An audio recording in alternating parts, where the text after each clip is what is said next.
Hello friends, हमारे YouTube channel college education में आप सभी का स्वागत है। जैसा कि आप देख सकते हैं, ये राजस्थान के इतिहास के इम्पोर्टेंट शॉर्ट आंसर क्वेश्चंस हैं। BA part first year exam 2023। तो ये वीडियो 2023 की एग्ज़ाम के लिए बहुत महत्वपूर्ण है।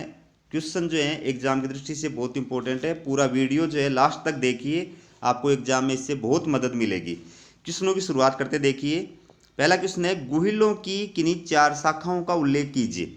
उत्तर है, मुणोत नेणसी ने अपनी प्रसिद्ध ख्यात में गुहिलों की 24 शाखाओं का उल्लेख किया है, जिनमें से गुहिलों की 4 शाखाएं इस प्रकार हैं। तो गुहिल वंश की पहली शाखा है मेवाड़ के गुहिल। देखिए, मेवाड़ का गुहिल वंश संसार के प्राचीनतम राजवंशों में से एक रहा है तथा राजपूताने के संपूर्ण इतिहास में ये राजवंश सर्वाधिक गौरवपूर्ण रहा है। मेवाड़ के गुहिल शासकों में सर्वाधिक प्रसिद्ध शासक बापा रावल, अल्लट, जेत्र सिंह, तेज सिंह, समर सिंह और रावल रतन सिंह आदि थे। दूसरी जो शाखा है गुहिलों की, वो है मारवाड़ के गुहिल।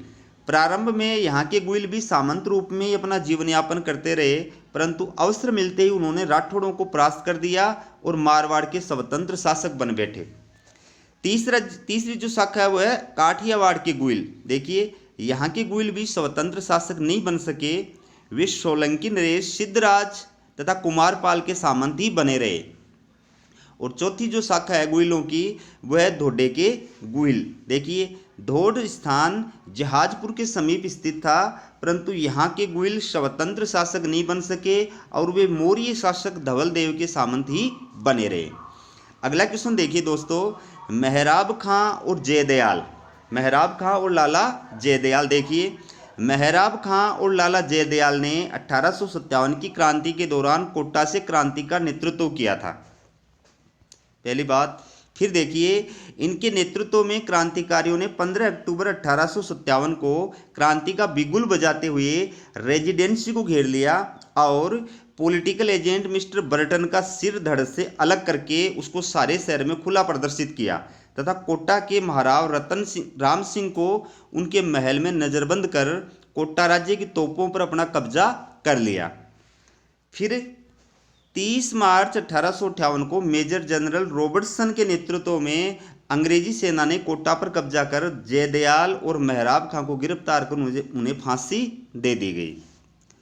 तीसरा क्वेश्चन देखिए, गणेश्वर सभ्यता। यह पुरातात्विक स्थल नीमका थाना जिले में कांतली नदी के उद्गम स्थल पर स्थित है।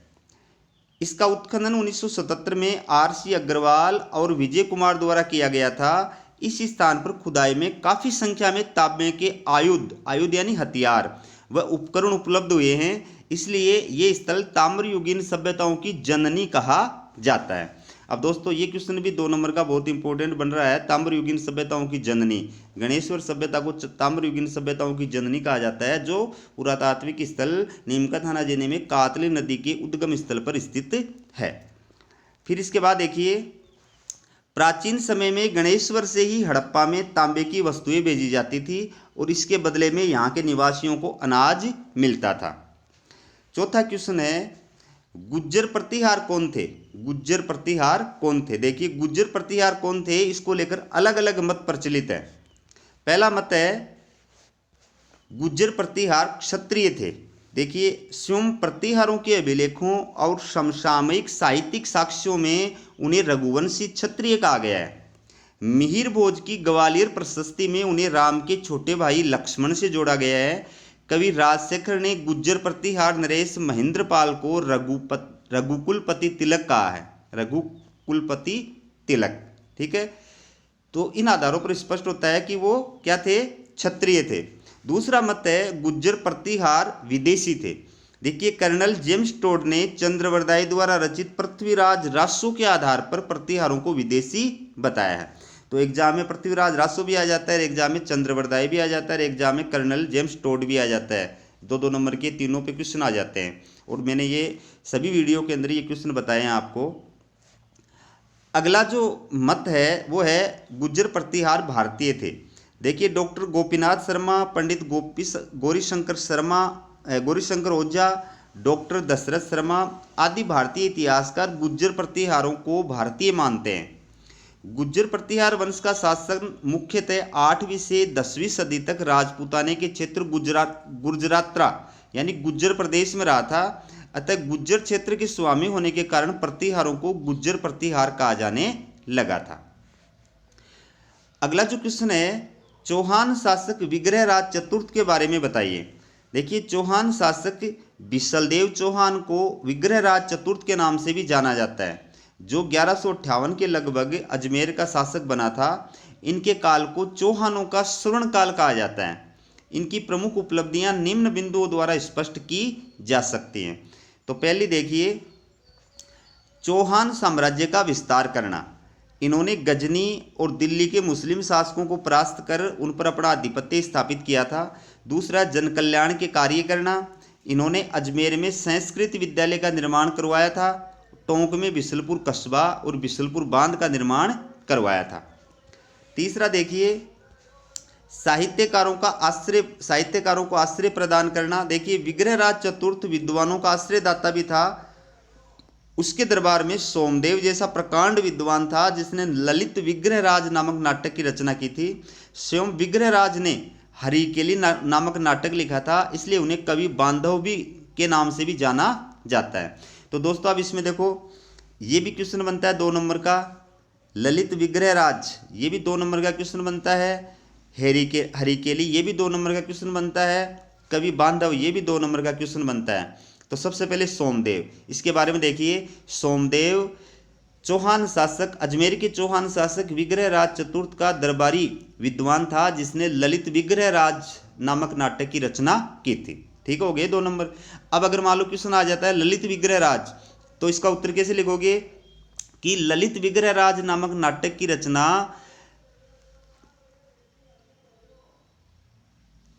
चौहान शासक विग्रहराज चतुर्थ के दरबारी विद्वान सोमदेव के द्वारा की गई थी। ठीक है। अगर ऐसे आ जाता है एग्जाम में हरिकेली, तो क्या लिखोगे कि इस नाटक की रचना चौहान शासक विग्रहराज के द्वारा की गई थी, इस वजह से उनको कवि बांधव के नाम से भी जाना जाता है। और अगर ये क्वेश्चन एग्जाम में आ जाता है कवि बांधव, तो क्या लिखोगे कि चौहान शासक विग्रहराज न केवल विद्वानों का आश्रयदाता था, बल्कि उसने स्वयं भी हरिकेली नामक नाटक की रचना की थी, इसलिए उन्हें कवि बांधव के नाम से जाना जाता है। तो इस प्रकार से आपके एक प्रश्न में कई क्वेश्चन तैयार हो गए। अब है बिजोलिया किसान आंदोलन। अगला क्वेश्चन देखिए, बहुत इंपॉर्टेंट क्वेश्चन है दोस्तों, सभी क्वेश्चन इंपॉर्टेंट है एग्जाम की दृष्टि से। देखिए, राजस्थान में संगठित किसान आंदोलन का सर्वप्रथम प्रारंभ बिजोलिया में हुआ था, जो वर्तमान में राजस्थान के भीलवाड़ा जिले में स्थित है। फिर देखिए, बिजोलिया किसान आंदोलन के मुख्य कारण निम्न थे। 2 नंबर का भी क्वेश्चन बनता है। भू राजस्व निर्धारण एवं संग्रह की लाटा कुंता पद्धतियां। दूसरा है भारी संख्या में लागबाग और बेठ बेगार। तीसरा है जागीरदारों द्वारा किसानों पर अत्याचार तथा पक्षपातपूर्ण न्याय व्यवस्था। अब दोस्तों, इसमें यह भी आ सकता है एग्जाम में लाटा कुंता। लाटा कुंता क्या है? ये जो कर संग्रहण की पद्धतियां थी, जागीरदार द्वारा किसानों से जो भू राजस्व के रूप में अनाज लिया जाता था, उसका निर्धारण करने की पद्धतियां थी। लाटा कि जब अनाज निकाला जाता था खेत के अंदर लाटा के रूप में, तो एक तो पद्धति वो थी कि लाटे में से अनाज जो है उनका जो जागीरदार का हिस्सा था वो किसानों से वसूल कर लिया जाता था। एक होता है कुंता, कि इसमें मतलब अनुमान, कुंता का मतलब होता है अनुमान लगाना, कि अनुमानतः निर्धारित कर दिया जाता था कि इतना हिस्सा जो है इसका होगा और इतना हिस्सा इसका होगा। ठीक है। इसके बाद देखिए, 1903 में बिजोलिया के जागीरदार कृष्ण सिंह द्वारा चौमरीकर नामक लागत लगाने तथा 1906 में राव पृथ्वी सिंह द्वारा तलवार बंधाई नामक लागत लगाने के कारण साधु सीताराम दास के नेतृत्व में किसानों ने विरोध प्रारंभ किया था। आगे बताऊंगा। और देखिए आगे पहले, इसके बाद में 1917 में आंदोलन का नेतृत्व विजय सिंह पथिक ने किया था। उन्होंने उपरमाल पंचबोर्ड नामक संगठन स्थापित कर आंदोलन प्रारंभ किया था। भारत का ये प्रथम अहिंसात्मक आंदोलन था, जो लगातार 44 वर्षों तक चला था, यानी 1897 से 1941 तक चला था। विजय सिंह पथिक के बाद माणिक्य लाल वर्मा के नेतृत्व में आंदोलन चला, जो 1941 में समाप्त हुआ था। अब दोस्तों इसमें आप देख सकते हैं कि और भी छोटे वाले प्रश्न बन रहे हैं। चौमरीकर क्या था, 2 नंबर का क्वेश्चन आ सकता है। तो 1903 में बिजोलिया के जागीरदार कृष्ण सिंह द्वारा बिजोलिया के किसानों पर एक नई लागत लगाएगी, जिसके तहत किसानों के द्वारा अपनी लड़की की शादी करने के अवसर पर जागीरदार को 5 रुपये जो है वो कर के रूप में देने पड़ते थे। इस लागत को ही चौमरीकर कहा जाता है। ठीक है, दूसरा क्वेश्चन आ सकता है तलवार बंधाई। तलवार बंधाई के बारे में बताइए। तो 1906 में बिजोलिया के जागीरदार राव पृथ्वी सिंह द्वारा और जो 1906 में राव पृथ्वी सिंह द्वारा तलवार बंधाई नामक नई लागत लगाएगी, जिसके तहत अगर कोई नया ठिकानेदार जो था, सामंत जो था, वो गद्दी पर बैठता था तो उसको तलवार बंधाई के नाम पर और जागीरदार को एक निश्चित राशि जो है वो टैक्स के रूप में देनी पड़ती थी। ठीक है, इसके बाद में छोटे वाला क्वेश्चन और आ सकता है उपरमाल पंच बोर्ड। तो उपरमाल पंच बोर्ड नामक संगठन की स्थापना 1917 में विजय सिंह पथिक ने की थी, जिसके माध्यम से, जिसके नेतृत्व में उन्होंने बिजोलिया किसान आंदोलन का संचालन किया था। इस प्रकार से अब अगला जो क्वेश्चन है वो है मेवाड़ प्रजामंडल। देखिए, अखिल भारतीय देशी राज्य लोक परिषद की स्थानीय इकाइयों को प्रजामंडल के नाम से जाना जाता था। 2 नंबर का क्वेश्चन आ गया प्रजामंडल। तो प्रजामंडल या लोक परिषद, ठीक है, या लोकमंडल, सबका मतलब एक ही है। तो इनका मतलब क्या है कि अखिल भारतीय देशी राज्य लोक परिषद की स्थानीय इकाइयों को, जो देशी रियासतों में और इस संगठन की जो संस्थाएं होती थी, इकाइयां होती थी, उनको क्या कहा जाता था, प्रजामंडल कहा जाता था, जिनका उद्देश्य रियासतों में उत्तरदायी शासन की स्थापना करना था। मेवाड़ प्रजामंडल की स्थापना 24 अप्रैल 1938 में माणिक्यलाल वर्मा के द्वारा की गई थी, जिसके अध्यक्ष बलवंत सिंह मेहता और उपाध्यक्ष भूरेलाल बया को बनाया गया था। ठीक है, इसके बाद देखिए, मेवाड़ प्रजामंडल का प्रथम अधिवेशन नवंबर 1941 को माणिक्यलाल वर्मा की अध्यक्षता में उदयपुर में हुआ था, जिसमें आचार्य जे.बी. कृपलानी और विजय लक्ष्मी पंडित ने भाग लिया था। इसके बाद आगे चलकर गांधी जी के भारत छोड़ो आंदोलन के दौरान मेवाड़ प्रजामंडल पर मेवाड़ महाराजा द्वारा प्रतिबंध लगा दिए जाने के बाद भी मेवाड़ प्रजामंडल के सदस्य मेवाड़ में उत्तरदायी शासन की स्थापना के लिए प्रयास करते रहे। अगला जो क्वेश्चन है वो है राजस्थानी स्थापत्य कला की विशेषताएं बताइए। तो राजस्थानी स्थापत्य कला की प्रमुख विशेषताएं निम्न हैं। पहली विशेषता देखिए, पहली विशेषता है प्राचीन स्थापत्य। राजस्थान की स्थापत्य कला बहुत प्राचीन है। यहाँ पर कालीबंगा में सिंधु घाटी सभ्यता की स्थापत्य कला के प्रमाण उपलब्ध हैं। उदयपुर के पास आहड़ सभ्यता की स्थापत्य कला के तथा बेराठ में मौर्यकालीन सभ्यता की स्थापत्य कला के प्रमाण मिलते हैं। फिर देखिए, विषयों की विविधता। राजस्थानी स्थापत्य कला में विषयों की विविधता दिखाई देती है। राजपूत शासकों ने दुर्ग, मंदिर, राजप्रासाद, जलाशय, बावड़ी, स्मारक आदि का निर्माण करवाया था। तीसरी जो विशेषता है वो है शौर्य व सुरक्षा की भावना। राजपूतों की वीरता के कारण राजस्थान के स्थापत्य में शौर्य की भावना स्पष्ट दिखाई देती है। मध्यकाल में जब निरंतर तुर्की आक्रमण होने लगे तो राजस्थानी स्थापत्य में शौर्य के साथ साथ सुरक्षा की भावना का भी समावेश हुआ और विशाल एवं सुदृढ़ दुर्गों का निर्माण हुआ। कई दुर्ग तो इतने विशाल और विस्तृत होते थे कि उसमें खेती तक होती थी। फिर देखिए आगे, इन दुर्गों में जलाशय, मंदिर, राजप्रासाद, हाट बाजार, साधारण जनता के आवास गृह, रसद सामग्री के संचय हेतु बड़े बड़े भंडार गृह आदि निर्मित होते थे। चौथी जो विशेषता है वो देखिए, हिंदू और मुस्लिम स्थापत्य का समन्वय। मुगलों के संपर्क के पूर्व यहाँ हिंदू स्थापत्य शैली की प्रधानता रही थी, लेकिन मुगल काल में राजस्थान की स्थापत्य कला पर मुगल शैली का प्रभाव पड़ा। अगला क्वेश्चन है 9 का, राजस्थानी चित्रकला की सामान्य विशेषताएं बताइए। पहला है लाक्षणिकता की प्रधानता। देखिए, राजपूत चित्रकला में लाक्षणिकता की प्रधानता है। उसका कारण ये है कि वह मुख्यतः काव्य पर आधारित है। उसमें रामायण, भागवत जैसे धार्मिक ग्रंथों से लेकर गीत गोविंद, कबीर, मीरा, सूर जैसे भक्तिकालीन संतों एवं कवियों के भक्तिपूर्ण कार्यकलापों का सजीव चित्रण प्रस्तुत हुआ है। ये मीरा लिखा हुआ है, फिर देखिए रोमानी कला से भरपूर। देखिए राजस्थानी चित्रकला का कलेवर धार्मिक होते हुए भी रोमानी कला से भरपूर है। इसमें भक्तिकालीन संतों की रचनाओं के साथ में ही रीतिकालीन कवियों की काव्य रचनाओं को भी चित्रित किया गया है। अगली जो विशेषता है वो है प्राकृतिक सौंदर्य और श्रृंगार रस। मध्यकालीन राजस्थानी चित्रकला का कलेवर प्राकृतिक सौंदर्य से प्रभावित रहा है। राधा कृष्ण की प्रेम लीलाएं इसी प्रकार के प्राकृतिक वातावरण में दर्शाई गई हैं। राजपूत चित्रकला में ऋतु के अनुरूप राग रागिनियों तथा 12 मासा आदि के चित्रों का विशेष महत्व रहा है। ऐसे चित्रों में श्रृंगार रस का खुलकर प्रयोग हुआ है। और अगली विशेषता देखिए, अगली विशेषता है राजकीय संरक्षण।